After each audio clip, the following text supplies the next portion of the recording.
ఫిబ్రవరి 4, 2024న మొదలుపెట్టి ఫిబ్రవరి 4, 2025 ఒక సంవత్సర కాలం పూర్తి చేసుకునే లోపల 100 సంవత్సరాల నుంచి వాయిదా పడుతూ వస్తున్న బీసీ కులగణన సర్వేను తెలంగాణ రాష్ట్ర ప్రభుత్వం నిర్వహించి దేశానికే ఆదర్శంగా నిలబడి ఫిబ్రవరి 4 తారీఖును తెలంగాణ రాష్ట్ర ప్రభుత్వం సోషల్ జస్టిస్ డేగా ఈరోజు సంబరాలు జరుపుకుంటున్నది. ఈ సందర్భంగా తెలంగాణ రాష్ట్రంలో దాదాపుగా 3,55,00,000 ప్రజల యొక్క వివరాలు సేకరించి వివిధ సామాజిక వర్గాల యొక్క నేపథ్యాన్ని, కులాలను గుర్తించి వాళ్ళ యొక్క socio economic, education, employment, political and caste survey, this is called సిపెక్.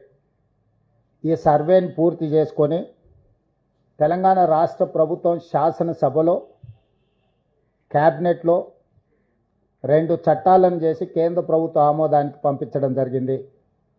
విద్యా ఉద్యోగ అవకాశాలలో బలహీన వర్గాలకు 42%, స్థానిక సంస్థలు రాజకీయాలలో 42% రిజర్వేషన్లు ఇవ్వాలని 2 తీర్మానాలు చేసి కేంద్ర ప్రభుత్వానికి పంపించడం జరిగింది గవర్నర్ ద్వారా. కేంద్ర ప్రభుత్వం తెలంగాణ రాష్ట్ర ప్రభుత్వం పంపించిన విద్యా ఉద్యోగ అవకాశాలకు సంబంధించిన 42% రిజర్వేషన్ల చట్టాన్ని, అదేవిధంగా స్థానిక సంస్థలలో రాజకీయ రిజర్వేషన్ల చట్టాన్ని ఆమోదించకుండా తాత్సారం చేస్తుంది. ఈ మధ్యకాలంలో తెలంగాణ రాష్ట్ర హైకోర్టు స్పష్టంగా ఆదేశాలు ఇచ్చింది. 90 రోజుల్లో స్థానిక సంస్థల ఎన్నికలను నిర్వహించాలి. ఆ ఎన్నికల నిర్వహణ కోసం 30 రోజుల్లో రిజర్వేషన్లను కూడా నిర్ణయించాలి అని.